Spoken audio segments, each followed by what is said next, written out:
me? No, No. maybe if I was feeling better, but not Not tonight. today. You're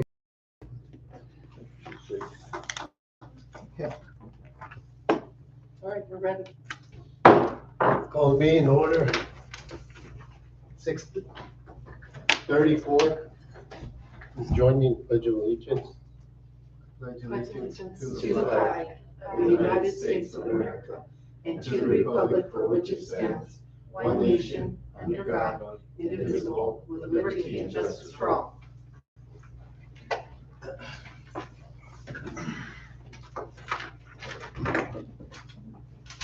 Item 3, roll call. El Barcelo. Irene German. Here. Tito Lewis. Here. Ernest Bustamante. Present. Annie Martinez. here. Joe Dietz. Present. And Michael Martinez. Here. Okay. Thank you, have full quorum. Item number 4, discussion and possible adoption of town of Mammoth Public Safety Personnel Retirement System Pension Funding Policy. This would be how we're making our mandatory payments. This is something that what, dozen years ago, the states, the towns and cities had to pick up a bigger portion to fund the police. You guys have the document there. Anybody have any Hello. questions or anything?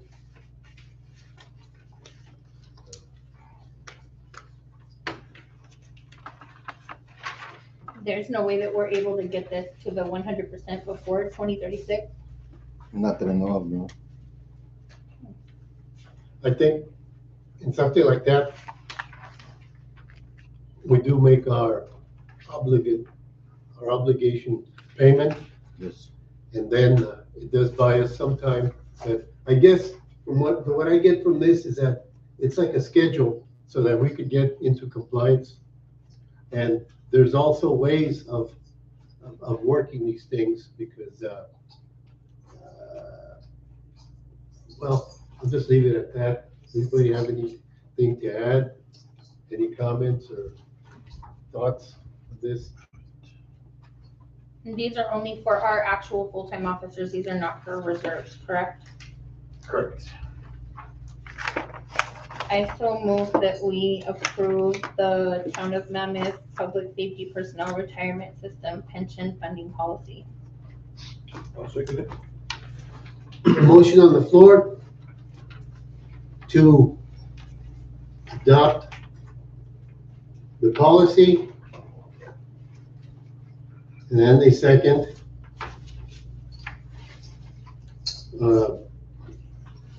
I'll call for the question. All in favor of the motion? Aye.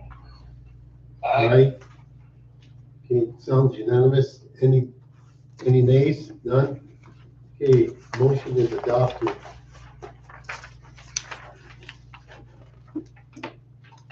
Zero.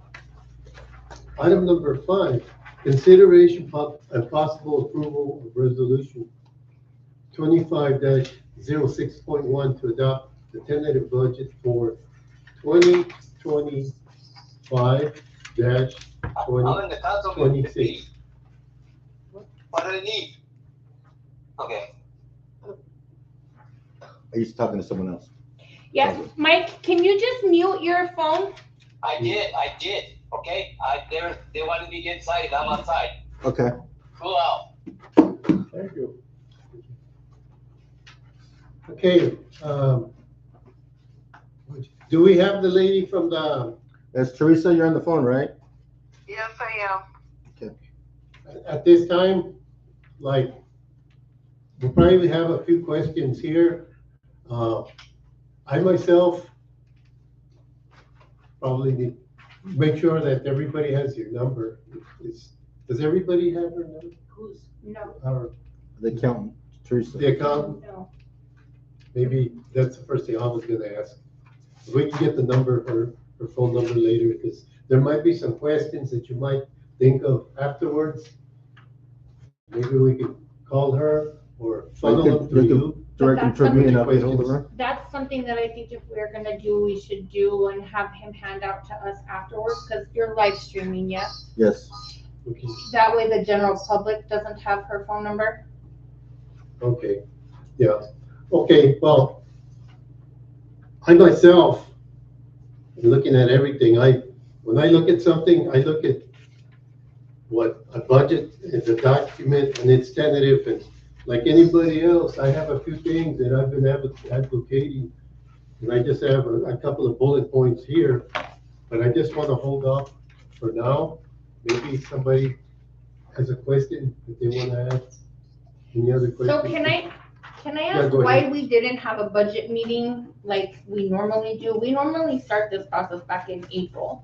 And we normally have several hearings so that the public can be here. They're aware of what we're passing, what we're looking at for budget wise, where our costs and our expenses and our income streams are coming from.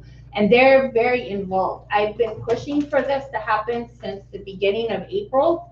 I know that Hector has been very busy with the water project, so I'm not laying blame at Hector's feet. But I'm just saying, it seems to me that when we get something like this, and I mean, the accountant isn't even here to do a regular PowerPoint like we normally get with all of the highlighted bullet points. These are what's changing. This is what's not. I mean, it looks like this was literally thrown together in a matter of days. And I mean, I've got questions. We're going to be here for a while.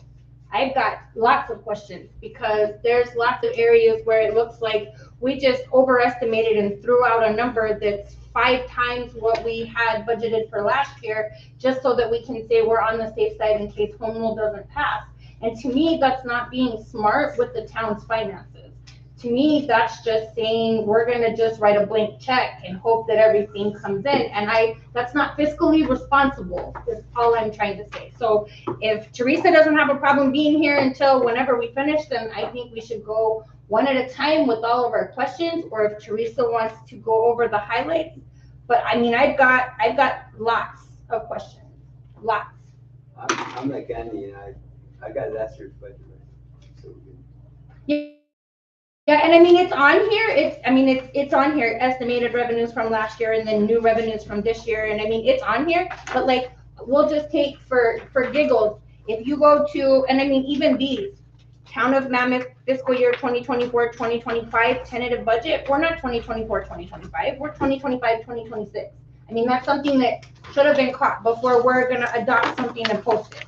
But if you go to that very first page, the second page on the tax levy, I know we're not really discussing the tax levy in too much detail tonight, but like when you look at this page, Schedule B. Yeah, we're just looking at that. If you look at this, it says 2025 was 88,158. We're budgeting for 2026 for $92,092. Yet every single stream is lower than last year. So how can we have lower than last year revenue streams or tax levy information, but our tax levy budget's gonna be higher? We're overestimating because we didn't do this properly to begin with, and now we're in a situation where we're just overestimating and writing a blank check with the hope that all these revenue streams come in. And my question is, what happens when it doesn't?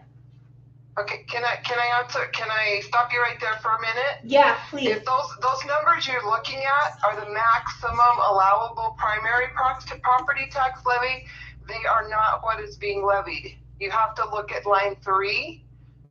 Line 3 property tax levy amounts. The amount the town levied last year was $55,353. The amount this year is $54,570. The reason that is because you cannot collect $1 more this year than you did last year without doing truth and taxation. And at this late date, you don't have time to do truth and taxation. Okay, so if we're not looking at raising taxes because we don't have time to do it, why is that number higher? Because that's what the state would allow you to levy. If you were going to increase your taxes, the maximum you could do is $92,092. That's all that line says. That's what you can do. That's not what you're doing in this document. Okay, and so on this same packet, on the very last page, There's like, so I guess we'll just go page by page. So Schedule E in that same packet. Yes. So the adopted budget for last year for like planning and zoning was $350. We're doing $1,150 this year. Because they need a new computer. Okay. And then you're doing 617,490 for police for last year. We're only doing 672,990 for expenditures for police budget, but yet we're giving everybody raises. How is that figuring into that? Well, 691 is more than 617. 672,000, yeah, but you're doing $1 an hour raise and you've got 3 full-time officers plus reserves. You're gonna expend that difference pretty quickly, and that's not including any other expenditures. I'm just talking just in raises. I'm not talking in breaking things down. I'm not talking about needing to hire an additional officer. I'm not talking about any of that. I'm only talking about just raises. Well, looking at the salary fraction class, look at 2026 proposed, it's showing less than 25 at the top. For where? We're on Schedule E. Yeah, we're Schedule E. Yes, Okay. in I here. thought you moved to Schedule E. 672,290 is what's the proposed budget for 2026. So the difference is 55,000. Right, but we're budgeted for 4, chief, correct? 4 plus me, so 5. So 5 We officers. have vacancies, and I was going to delete a position and use that to come up with some raises, more than $1 an hour. $1 an hour is not gonna get us there. Right, So. but if you just take the 5 and you times that by 2,080 hours, That's 10,000 a person. Approximately 10,000 a person, but over a year, that's not much. Let's see what that comes out to. but my point is that we're talking 50,000 just in salaries. That's not increasing the budget by anything else. If we're raising the budget That's a everywhere $4 else. raise. That's a $4 raise across 5. So 10,000 each is a $4 raise across So 5. we're at like 22, Full-time. we need to go to 25, seems like a $3 an hour raise. Yeah, so that's a $4.8 raise. That's $4.80. 10,000, right? So it's about 55,000. So 10,000 divided by 2080, which is your number of hours for full-time. 2080 is full-time, right? So full-time, and then you divide it, right? And it comes out to $4. okay, So, but to your point, but if you're not though, leaving much in Right. case there's any kind of contingency that needs to happen there, because you're literally cutting it right down that line. So, Chief, you said how many bucks an hour more you would need, like 2 or 3? So our competitors in the area, Eloy and other ones, Superior, they're at 25, 26. Eloy's at 27. What are we at now? We're at 22. Yeah. So like $3, so Even 3 though you're right. times 2080 is 6240 times 5 officers, you need 31,000. So the 55,000, 31 would be raises. And that's for all 5 officers. Yes, So you're only leaving 20,000 in that budget for additional court costs, because the cops have to pay out of the police department budget comes any kind of holdovers at the jail. We have to pay to have them booked and held. You're not allowing any additional funds for that. I mean, 20,000 isn't very much, but yet when you drop down here to Public Works, there's no money for raises in Public Works. You're going from 66,360 to 65,860. oh yeah. well, And you have how many public works officers? That's what I'm trying to say. It looks like this document, and I mean, Teresa, I mean no disrespect to you or to Hector when I say that this looks like it was kind of thrown together haphazardly. I mean no disrespect whatsoever. I'm just saying there's all these inconsistencies peppered through both documents that we were given where things just don't make sense, and there was no rhyme or reason for this, and it's hard to. I get the reasoning behind overestimating, but like we didn't overestimate on everything. So we overestimated on some stuff, and then we didn't overestimate on others to try to make the budget more balanced, but we're still increasing the budget. And I mean, I get that you can't bank on home rule. I understand that you can't leave that in the voters' hands if you're wanting to expend more than you're currently budgeted for. I get that you need to have a higher budget than what you're calculating on spending, but we're looking at almost a $2 million difference between our budget from last year and our budget to this year. And I mean, we're miraculously, and I say that very loosely, increasing our budget for the water project by $1 million grant. Where's the $1 million grant coming from? I mean, we're setting a ceiling higher, banking on things that aren't set in stone. And I mean, I understand that, but again, it feels like, because of the way that this process was done this year, it just feels like we're asking the taxpayers to allow us the opportunity to sign a blank check and then just hope that it all comes out in the wash. That's just my personal opinion. Also, too, you budgeted for 8 public works workers, right? No, we corrected it. that. We They corrected corrected that. The new document has the correction. But as far as the water project goes, it's because the lowest bid was over than what we have in our budget right now currently, because the price of inflation and everything else. And the state's going back to, they have a pot or a budget for over expenditures, and he's going back to get another dollar amount to increase the grant to $8 million. And I understand that logic, but again, we don't have that grant. And I understand the logic of putting that grant in, because if it's not in there, you can't spend it. I get that. But we're talking about increasing our budget for the town of Mammoth, a town of what, 1,000 people, by $2 million. And we're just hoping that it just comes through.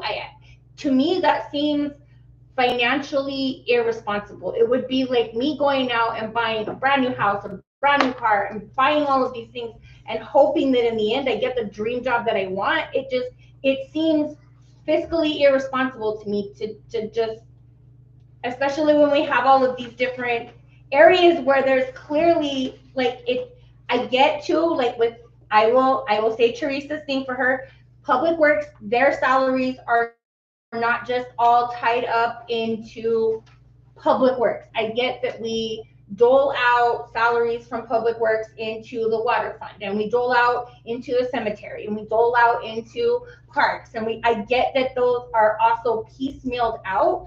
But I mean, when you're looking at a document that has everything on here and you're looking at it, I mean, parks doubled. Parks went from $136,000 to $284,000. That's a hell of a jump. And I mean, even if you say that that's salaries, that's a lot. Where's that money coming from? Like, where are we? Again, I get the ceiling, but it just seems like we're trying to rush because it got pushed to the last minute, and we're trying to now rush to come into compliance with Arizona state law. And it's better to be overly cautious with things than it is to have more of a balanced budget. And maybe Steve can correct me if I'm wrong, but my understanding with the budget has always been, you hold all these budget meetings, you hold all of these workshops, you do all of these things so that when you adopt the tentative budget, your tentative budget usually isn't going to vary that much from your finalized budget. That's why we publish whatever we approve tonight as, this is what we're going to do. And there's no room for, like, what are we going to do? There's no room for that. I mean, capital outlay projects, we didn't even discuss what we wanted those capital outlay projects to be this year.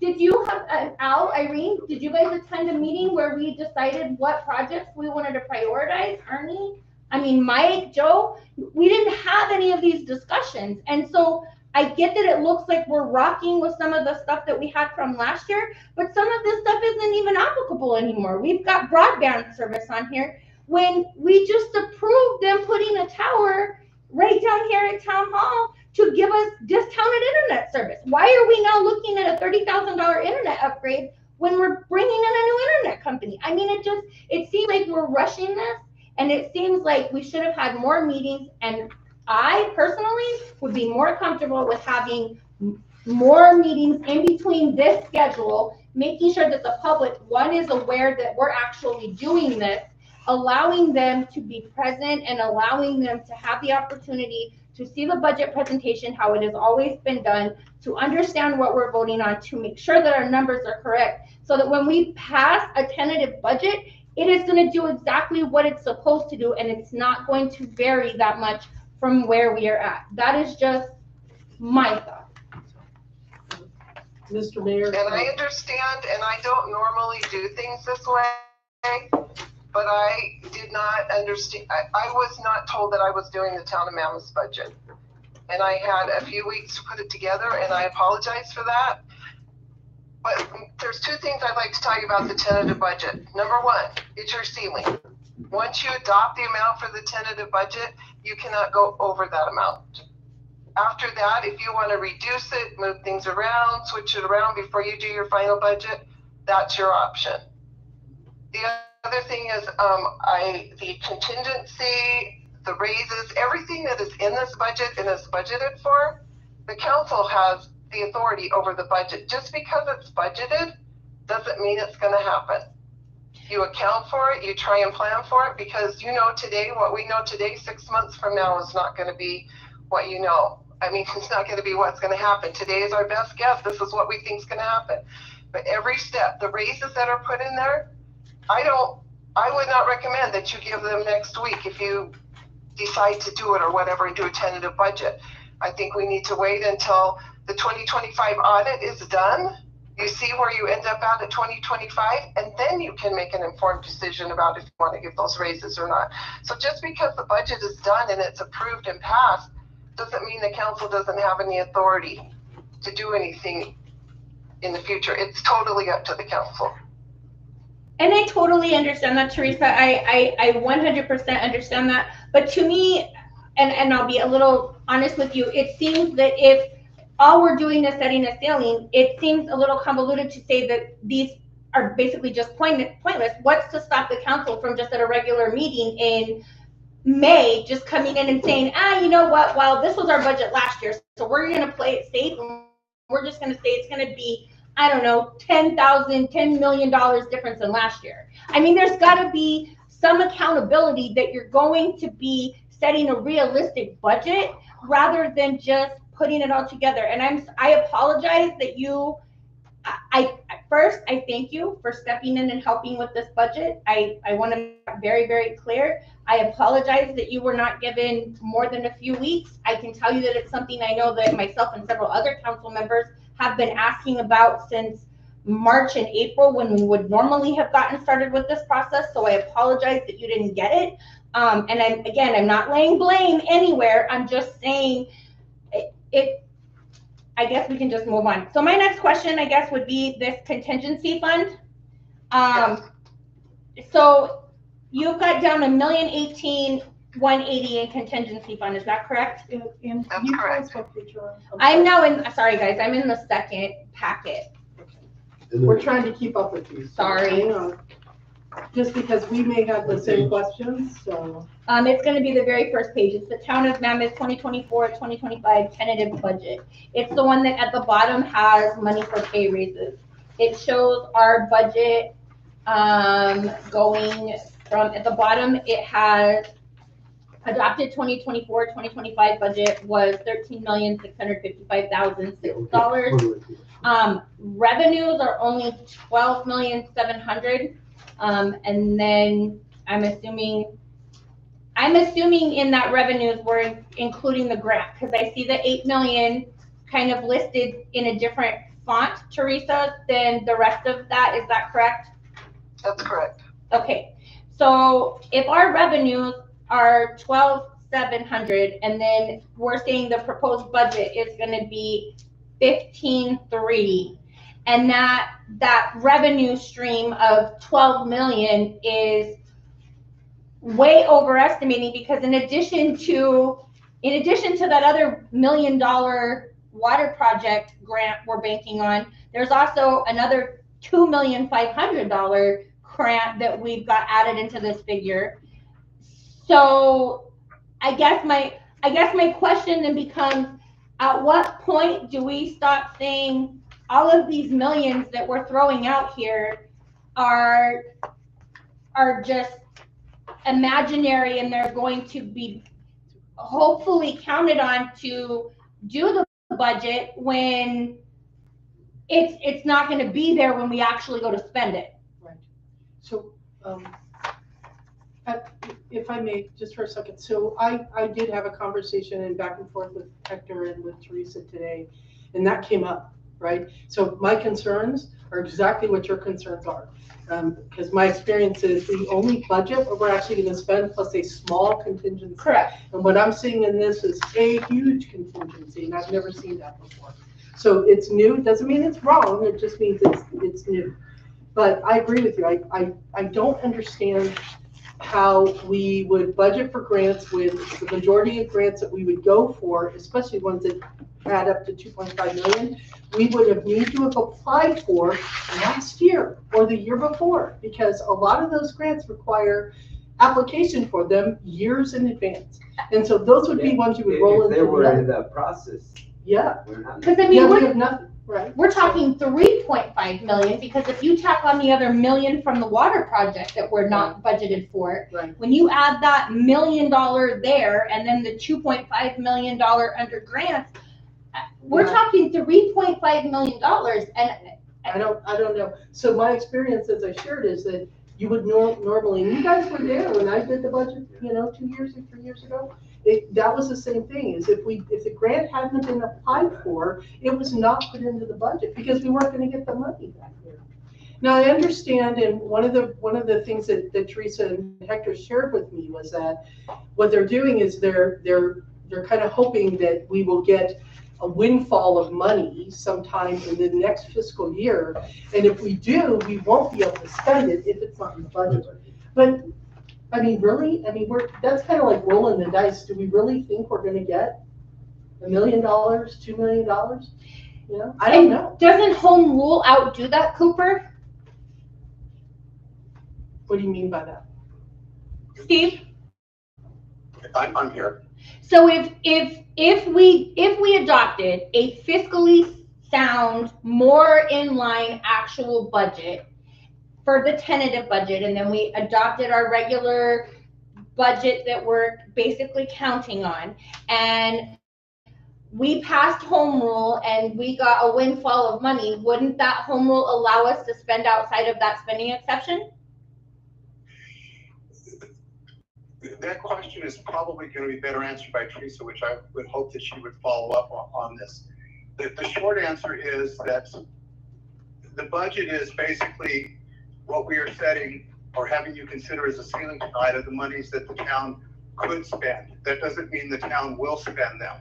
It just has it budgeted should the monies come in. The short answer is that if the funds are not there, they're not going to be spent in any manner. But to be able to get those increased grants, to be able to get them and spend them, we basically have to budget for them if they come.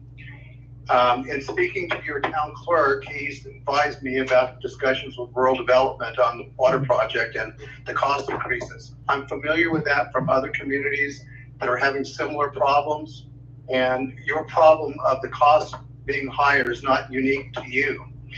Rural development has a fund where they try to go in to make sure that these projects that have basically been in the pipeline done as long as the costs are attributable to cost increase, which are in control of the applicants. Mayor, council members, I having you come and speak, look at this tonight for the first time, but part of our problem is that the county has set a deadline of when they want the tax levy to them, which basically will be in mid-July, for us to have the budget prepared, the tax levy to meet the county's requirements. We're having this discussion night on the tentative budget. As Teresa pointed out to you, tonight would be the ceiling. This is the most that you could spend if you wanted to. I'm hearing a lot of concerns about numbers from council members, but if the intent is to look at those and to dial it back down, you will always have that opportunity between now and the final budget, which discussion, I believe that hearing would be set for July 3rd, which would give you some time to look at that. It's certainly not a perfect world. There's been a lot of things that have been kind of beyond our control. We also have issues of manpower, dealing with accountants to make sure that we have proper numbers from our audits. I would strongly urge the council to let Teresa make her presentation, have her explain to you what's basically being done, and then come back and ask those questions that you have and those concerns. But I think if we're here picking one item at a time, we're probably missing the big picture, which is basically this, is that if the monies come in, we have to have an authority to spend them. If the monies don't come in, we will not spend money that we don't have. So does Teresa have a presentation, and how are we going to do that?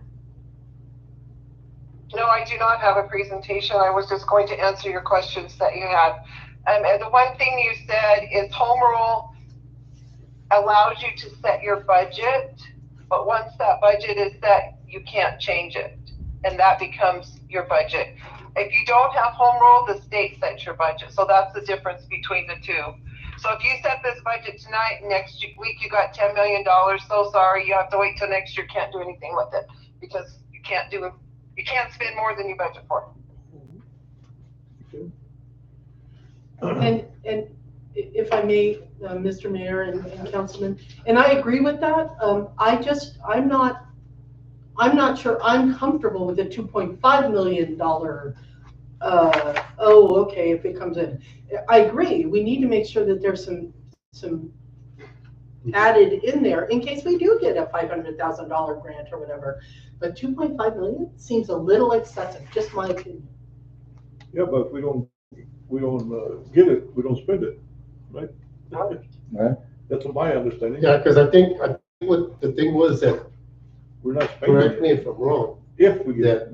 this is the year that we will be spending the bulk of the water project money. So we have to make sure that we have the grants way up there to spend for the grants, because once it gets going, I think it's what, 30 months? Yeah. It's gonna take 30 months, start to finish. And then he just said that the rural development, we're gonna be working with them going back for some additional monies because of, I look at this and I go, there's a lot of inflation that's going on right now. And I Because, agree with like I that. said earlier, and also what's going on at the federal level, all this messing up these agencies.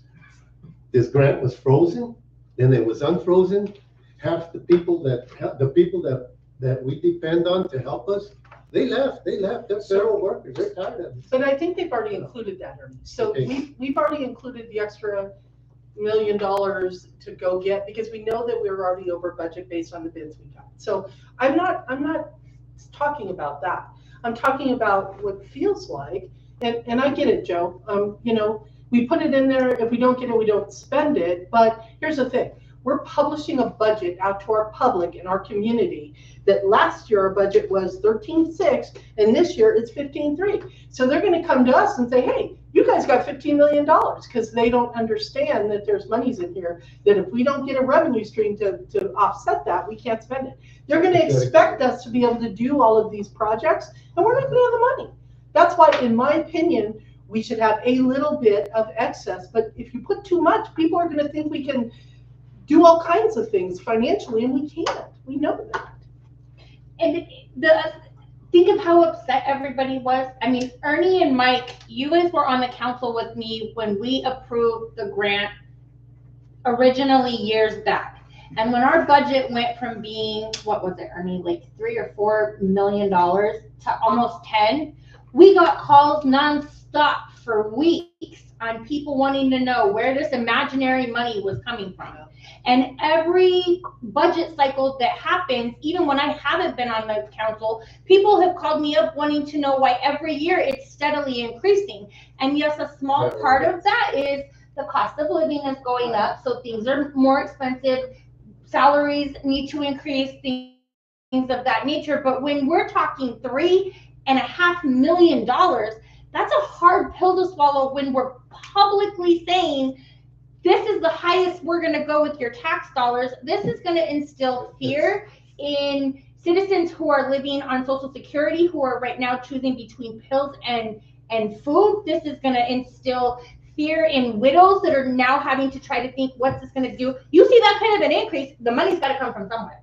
They're not going to say it's going to come from grants. They're going to assume we're going to be raising property taxes. And I don't know about any of you, but I think personally publishing a budget that's this haphazardly thrown together is irresponsible to our duties to the taxpayers, because I don't want to be fielding phone calls every second of every minute of every day from now until we adopt the final. And I mean, I don't know when this meeting got published, Hector. I don't know when this meeting got put out there. Can you tell me, when did we advertise that we were doing the budget meeting tonight? We put it out Yesterday morning? yesterday. So, I mean, that didn't even give most people in Mammoth the chance to know that we were doing a meeting tonight on the budget. This is going to instill so many questions, so much confusion, so much fear over something that should have been a very simple process. And I get that we're past that now, but I still think we need to tread very carefully. We have time. Mid-July is what he's saying. We understand, at least I don't think property taxes should go up. Our people right now are taxed to death with, I mean, just look at the number from our local sales tax. Our residents are taxed through the hills. So I'm not going to be voting for a property tax increase. No matter what the budget looks like, we'll cut it somewhere else. But we need to be financially responsible and take the time that this budget cycle deserves to go through it, to get public input, to find out where we're at, not be throwing around made up millions of dollars like we're gonna. I mean, we did the trucks, and we did the school. We budgeted how much for the school? Do you remember how much? Didn't even want it. It was it more than that? I thought it was more than that, because the school wanted $8 million. So we budgeted that in our budget, banking on an application that we already had through the pipeline, and it didn't come in. And then we had to explain, well, that was just for this, but we didn't get it. And I mean, that in and of itself caused headaches. I just think that it's too. Well, we still gotta go through the budget and figure out what we're gonna get, if we're gonna get the same as last year. Yeah, because it's they see this, and it, the grant column, half of it is hypothetical. But getting back, that's a good thing you said, that don't forget 2 years ago, we had to put in a higher amount because we had people, we were getting these federal money. We were getting the American Rescue Plan, yeah. and this other stuff. That money, that bulk money was available. Yeah. And how many times did I announced that, hey, there's some monies available right now. Congress just, the administration just put out, some money out there for housing, for this, for that, for streets. So you gotta add more to your, it's in that hypothetical column, because they were making the money available. Now it's a different ballgame. There is some money, but not that much. Yeah. And not for us pulling it out of our. I mean, okay, so we'll just say that the USDA is going to help us with the $1 million difference in breaking ground on the construction. That's $1 million. Okay, that's something that we know might be out there, might be available to help. That's not $3.5 million. That's $1 million.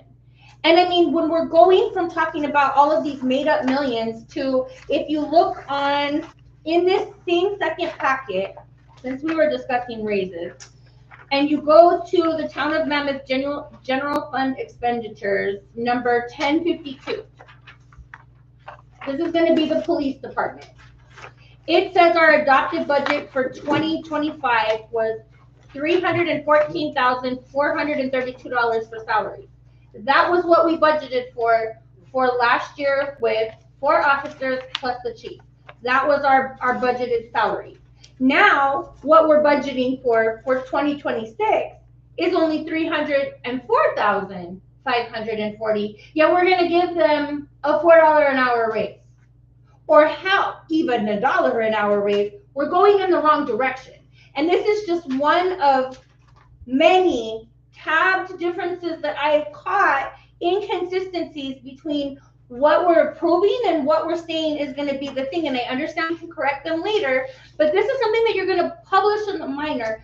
Hector, how much time do you honestly think you have to spend going over every day with a resident of Mammoth, once this budget gets posted, to explain the differences and how this is going to work? We won't have much time at all. And that in itself is my point. You can't say we're going to give them a $4 an hour raise and go from having $314,432 to $304,540. You can't. That doesn't. That math. I don't know. I know Common Core is a thing, but it should not be in this context. It actually is 322,480. Yeah, parks on the next page is the same way. And then, I mean, I've got tabs, tons of them, where there's major inconsistencies between what we are saying and what we're actually saying that we're going to do. And it just seems, again, I get feelings. I understand that, but we need to be, we have a responsibility. We'll have to go department. We are, Like, Yeah. Department, like, you know. yeah, I mean, look at the parks too, same way. I don't understand that. What's that? 100,000, it's going up, salaries are going up 100,000? And then we have other items where we're like miscellaneous. We're going from 1,000 to 100, or like, where was it in town? It was town something. Oh, okay. So dues and subscriptions, that's a part of contracts for everybody. We're going from $17,000 to $1,700. I think we left off a zero, and this is just teeny tiny little nuances that I can point out to you just to give you an example of why we need to take a day, schedule a work session, come in here together, go through this with the accountant, with Hector, be financially and fiscally responsible, set a realistic ceiling, not with made up millions. I mean, this isn't Fisher Price. We need to be adults about this and be responsible.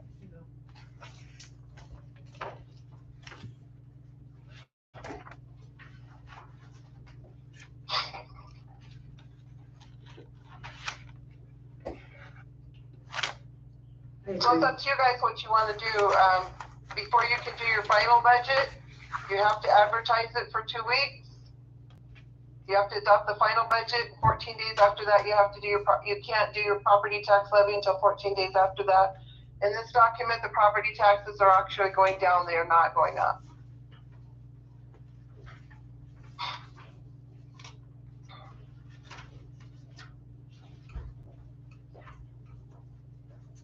So is there in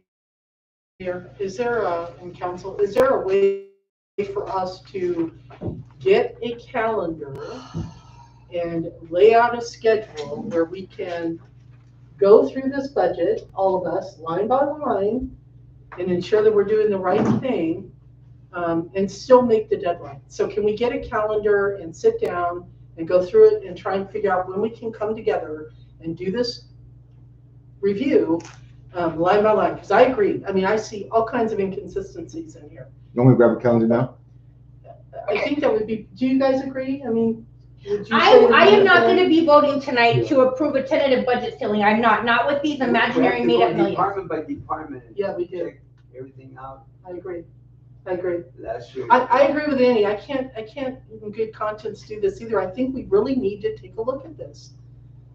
Guys, this is the number one thing our town counts on us to do, is be financially responsible. We have to do that.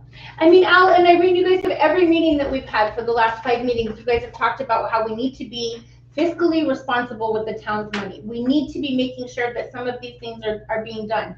We haven't even gotten to the back to capital outlay. I mean, we've got projects on there